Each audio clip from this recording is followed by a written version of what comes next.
Welcome to the Rocky and Meisty Show presented by Jew Stool. Thank you for joining us, everyone. Let's get right into it. You're completely missing the boat, Amr. You're at the wrong dock. I'd have to say this. If he's looking to go to a new team, the last thing he wants to do is be like, oh, I'm not. No, he's got to show up. And he's got to show the Browns, you just lost $250 million by not playing, by not giving me that money. You're going to give it to him? Go for it. This is crazy. Tyreek Kilgore and the Dolphins for 5 picks. Second to the division.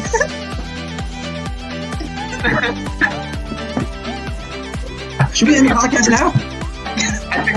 I meant breaking news. Should we end it now? Now or later? Which one? I walk out right now. The Vikings are in the division. Hear it first. Hear it first. That's asinine. You're crazy. He's got the full package. No way. I don't care. No way. I can't even.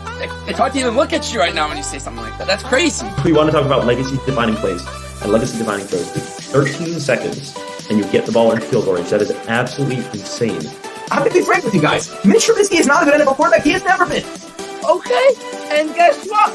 In basketball, you use a basketball. In football, you use a football.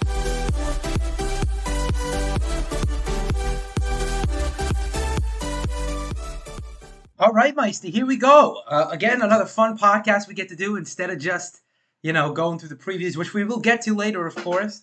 This divisional round, Meisty, has a lot to live up to because last year's divisional round was some of the best football I've ever seen. I mean, honestly, it was one of the best weekends of football that I've ever seen. So if this one lives up to even, a fraction of what it was last year, we're going to be in for some good football. But before we get to the previews, we're going to have a little fun today. Try to rank the remaining 8 teams in the playoffs. We have some surprises in there, Meisty. Some teams that perhaps we did not see getting this far in the playoffs, and some teams that are like, yep, that's exactly what we expected them to be, exactly where they are. So let's rank them 8-1, descending order, and I'm going to start, Meisty, at number 8. It's got to be the New York Giants, right? With all credit to Brian Daboll and what that team's been able to accomplish, you don't really have one thing on the roster that you're pointing at, and you're like, that's the reason the Giants are good. It's sort of like, it's a question mark, right? Yes, the defense has been opportunistic. Dexter Lawrence has just been an absolute force up front, right? Daniel Jones has been able to use his legs efficiently on third down. All of a sudden, Isaiah Hodgins has come up as of late. He's been like a top 20 receiver in the league this year, And the offensive line has played better with Andrew Thomas. So obviously, there are certain things you can point at and be like, well, they have a couple good players here and there, but there's no one unit on the team that's really that good. It's an average team on paper. And with that being said, with so many great teams as there is in the playoffs, I'm going to have to say that the Giants are number 8, Meisty.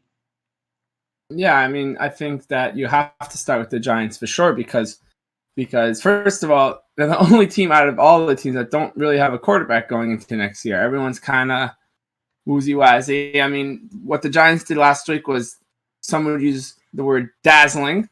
Saquon ran. Daniel Jones probably played almost as QB ranking number 1, maybe 2 with Dak Prescott's incredible performance on Monday night. But the Vikings don't have a good defense. The Giants didn't prove anything more than they just reassured all of us that the Vikings suck. And that the Vikings were overrated and that there's, I took the Vikings. I thought my money was on the Vikings. I really thought the Vikings would just at least get through that round. That was embarrassing. But, Brian Daboll might be the coach of the year. So, if he takes down the Eagles, he for sure can get coach of the year, in my opinion. And, you know what? Maybe they do win. Maybe, just maybe. Yeah. Listen, anything can happen in the playoffs, but now when we're ranking teams and, the talent on the roster, the way that, the performance on the field, then yes, agreed. The Giants have to be number 8. Moving on to number 7 over here. I think the second 7 is obvious as well. Is a team that we probably, they don't belong here. It's the Jacksonville Jaguars, right? Some would argue that they are number 8, but I think they're number 7. And this is the reason, Meisty. I mentioned with the Giants that there's no one thing you could point to and be like, well, this is the reason they're here. With the Jaguars, it's obvious. Trevor Lawrence's late surgence in the season. That is why they're here, right? He played much better in the second half of the season than he did in the first half of the season. We all know the concerns that we had in Jacksonville halfway through the season, Meisty. People forget this was a team that was 3-7, and everyone's like, you know what? The Jaguars might have to start looking for a quarterback very soon. Trevor Lawrence's first year and a half of his career has not started off his career very well. This was a legitimate thing that people were discussing, But then all of a sudden, he puts together a string of 3 or 4 really good games, culminating with that big comeback upset against the Ravens. And from there on out, he played pretty darn well down the stretch. So he's played well down the stretch here.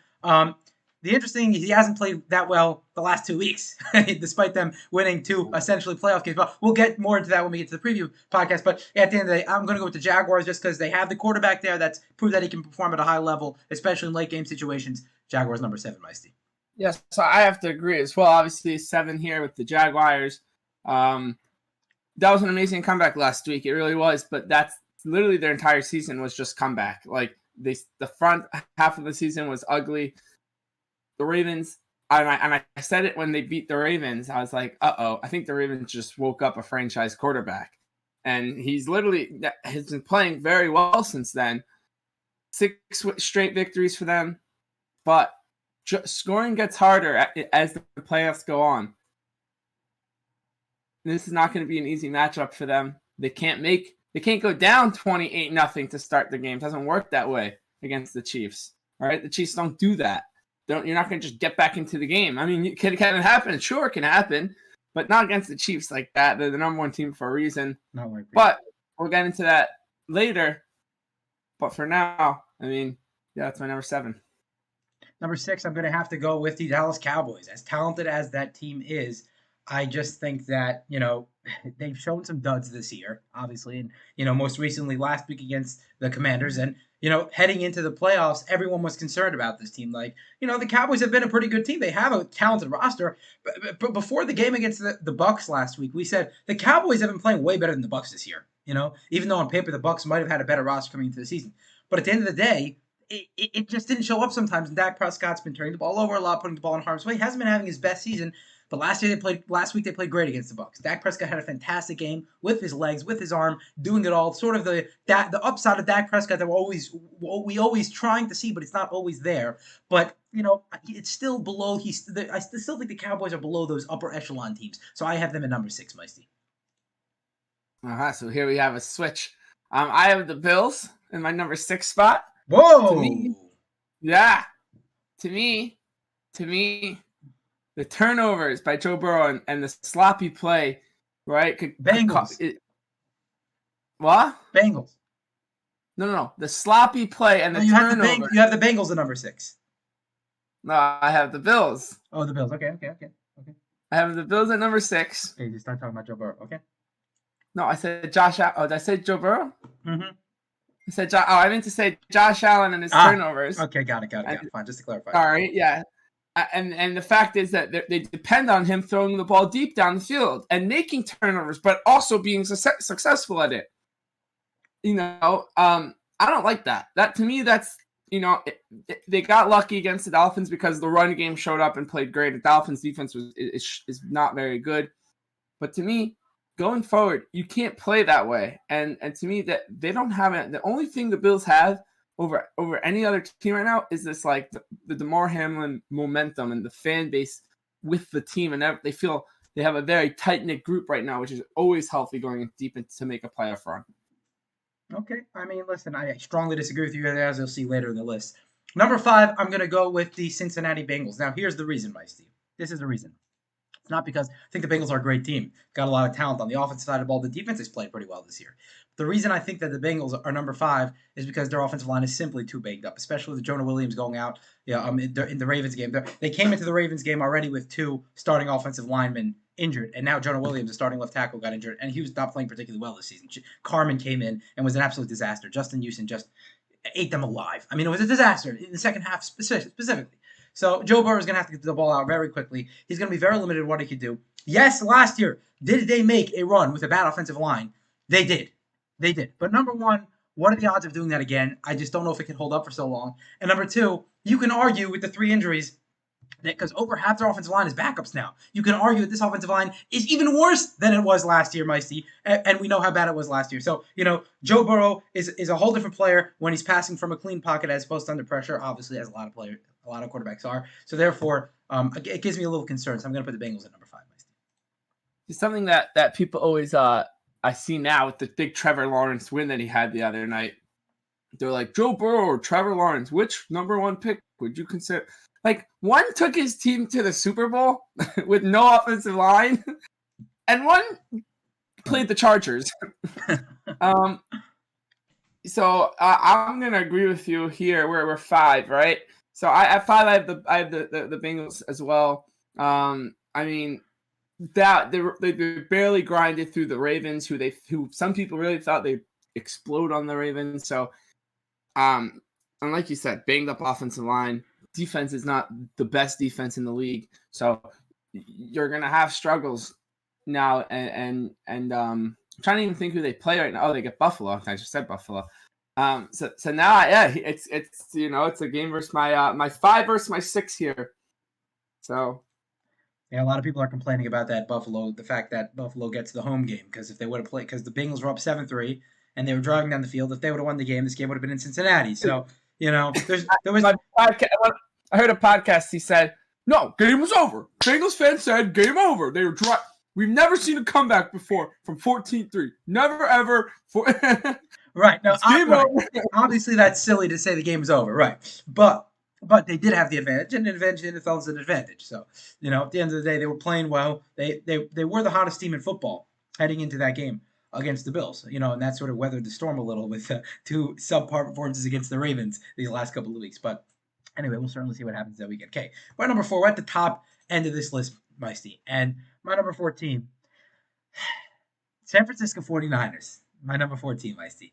And the reason they are number 4 is because Brock Purdy's been playing great. For Mr. Relevant, he's been playing great. But you have that big of a question mark at the quarterback position, as opposed to a bunch of other teams in the playoffs right now that have top-notch quarterbacks, no questions asked. I can't put you in that upper range. That's the only problem here. Do the 49ers have the most playmakers on a single team in the league? No question. Do the 49ers have one of the most creative play callers in football? No question. Do they have a top 10 defense? No question. Roster-wise, the 49ers are up there with the best of them. But at the end of the day, Brock Purdy still has not shown an incredible amount of arm talent, as is understood by being the last pick of the draft. That's not there. Can it be developed? Maybe, but he hasn't showed it yet. I am curious to see how he would respond to adversity, meaning he falls behind by double digits.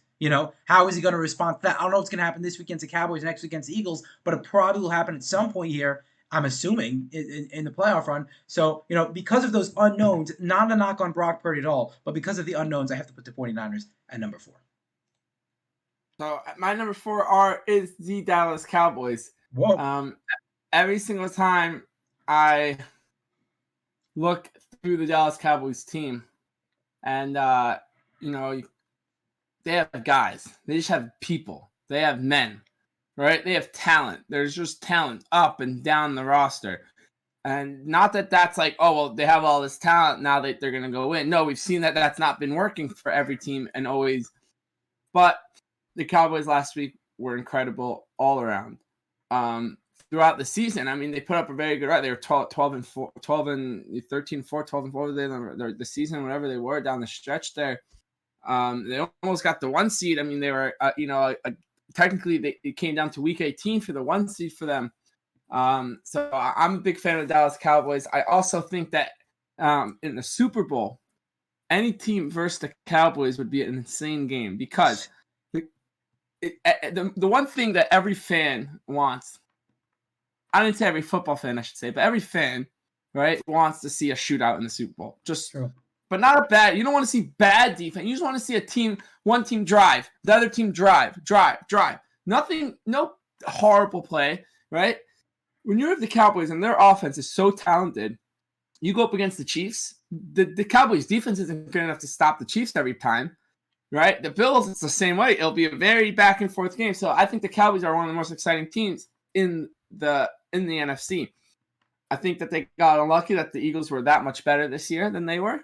But I have, yes, a lot of people push the Cowboys down, but I think the Cowboys are on a run right now. I think that they will win this game possibly, and they would love nothing more than to go to Philly right now. The Cowboys would love to go to Philly. They might not win, but they'd love to go to Philly. Oh my gosh, that would be their Super Bowl. They go to Philly and beat the Eagles. Forget about it. The Super Bowl doesn't even matter at that point. Jerry Jones is rocking. But the Dallas Cowboys have not won in the divisional round since 1996. So there's definitely a trend that's going to have to be bucked here if they're to upset the 49ers on Sunday. Okay, number three. Number 3 is a team that, Meisty, you had them much lower on the list than I thought that you would have them. The Buffalo Bills. Now, your concerns with the Bills is Josh Allen's turnovers. Now, Josh Allen has led the league in turnover-worthy plays this year. That is certainly true. He's also led the league in big-time throws. So what does that tell you about Josh Allen? Josh Allen throws the ball down the field a lot. He takes a lot of chances. And to be honest, when you have a guy with the level of talent as Josh Allen, who can make all the throws, he can make all the throws, whether it's 50 yards down the field, he has to drop it into a dime on the sideline. It does not really make a difference. Middle of the field on the run, he can make all the throws. So yes, he should take chances. And some of those chances are going to go negatively, fine. But he's got a lot more positive plays than negative plays. He's got a lot more positive big plays than impactful negative plays. So, when you have a guy with the level of Josh Allen, who at his peak is arguably the best quarterback in football. I mean, when this man is playing at his highest level, which has happened multiple times this year, and can happen, and last year against the Chiefs, in last year's playoffs, it was one of the best performances I've ever seen in a 2-game stretch from any quarterback. So at the end of the day, you have a guy playing at that level with playmakers all around.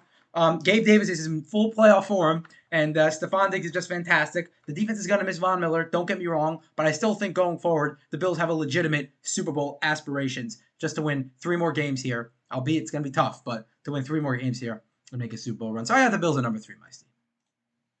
My 3 are the Philadelphia Eagles. So first of all, the Eagles, they definitely just got a huge must-needed bye for Jalen Hurts, but and they have veterans on the defense that definitely needed that rest. They do play the Giants, so that definitely gives them a boost, but we're trying not to think about that. But I don't know if that Jalen Hurts' shoulder is still good. I think he's hurt. I think that we've spoken about this, right? It's sometimes the bye isn't good. For a young quarterback, I don't think it's good. I think he needed the momentum. He doesn't even have the momentum coming into the playoffs because he didn't play the last half of the season, the last couple games. I have the Philadelphia, but I still think they have a great defense. I have the Philadelphia Eagles at number 3. At number 2, I have the Philadelphia Eagles. And, for all your concerns are well-founded. I don't know, what Jalen Hurts' injury status is going to be in terms of how that will affect his play. But if you look at the talent on this team, it's unquestionable. This team is maybe the most talented team in football.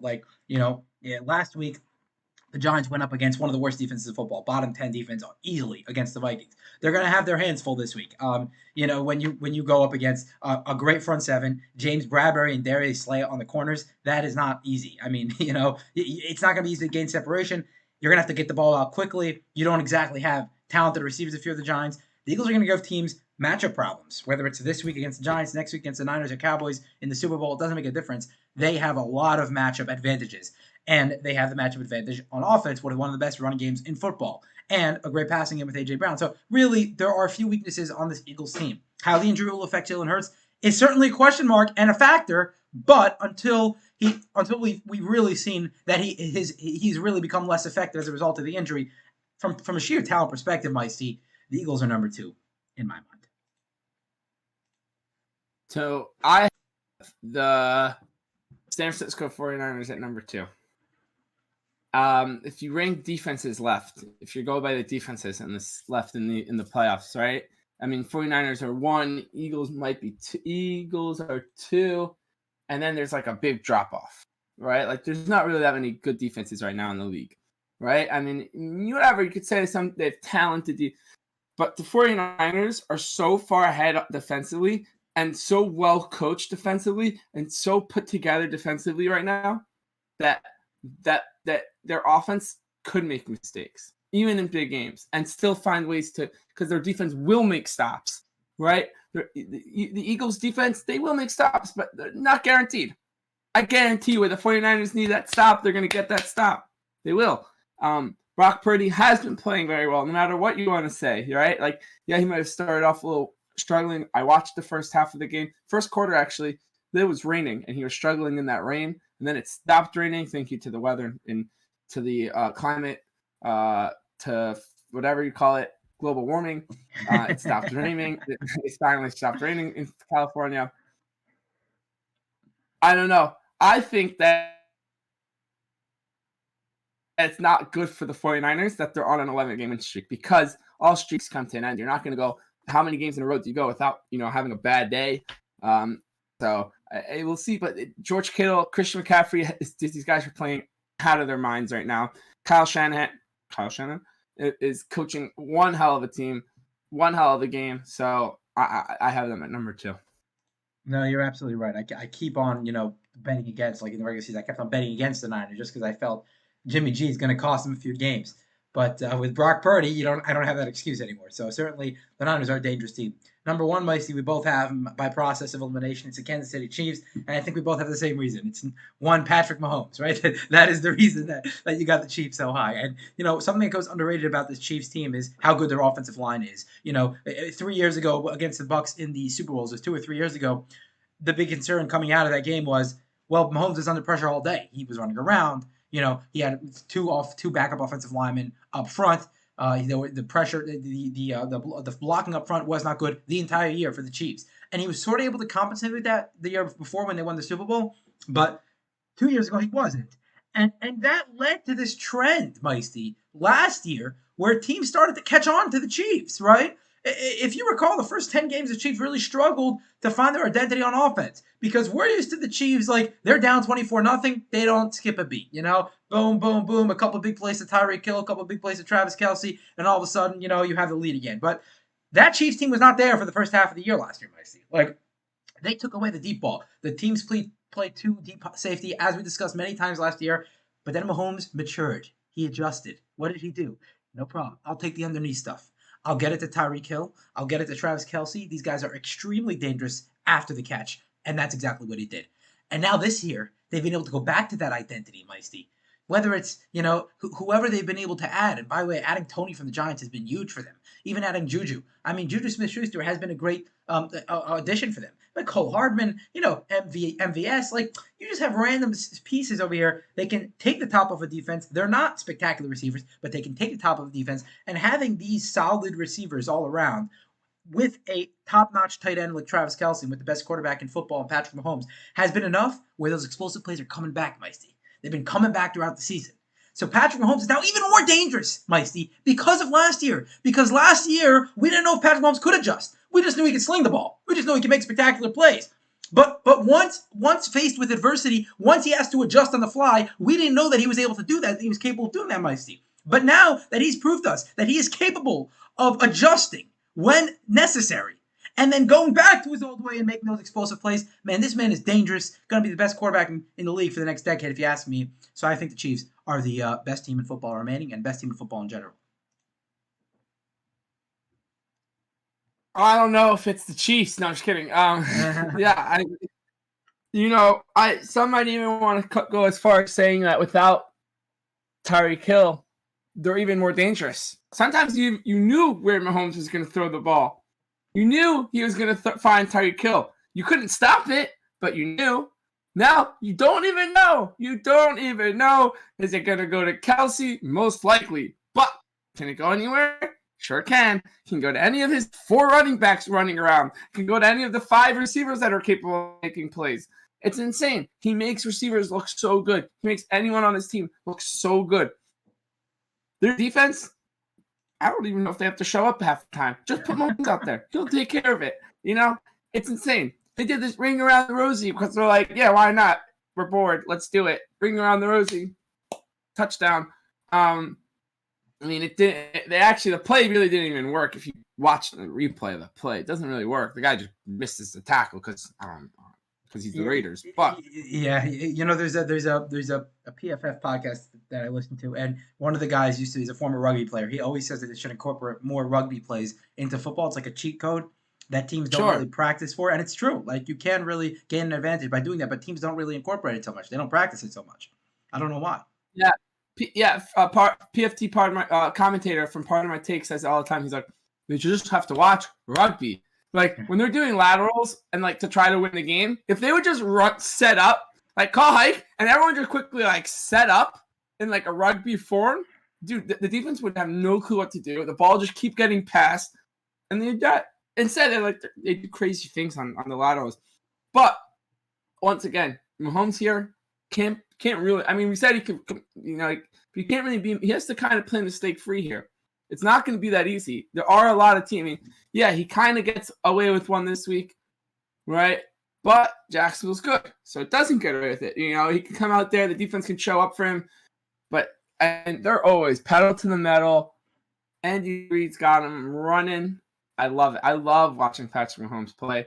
So give me the Chiefs as my number one. Agreed. There is nothing like watching Patrick Mahomes play football, man. I mean, you know, we'll talk about this guy much probably in the future. He's not going anywhere quickly. But what this guy's been able to accomplish throughout his career, the ups and the downs, the ebbs and the flows, is unbelievable. So, okay, that's the list, man. Now, unless there's anything else you want to hit on, we'll catch you later with the previews, man. We'll catch you later with the previews. Thank you for joining us. Power rankings are always fun to do.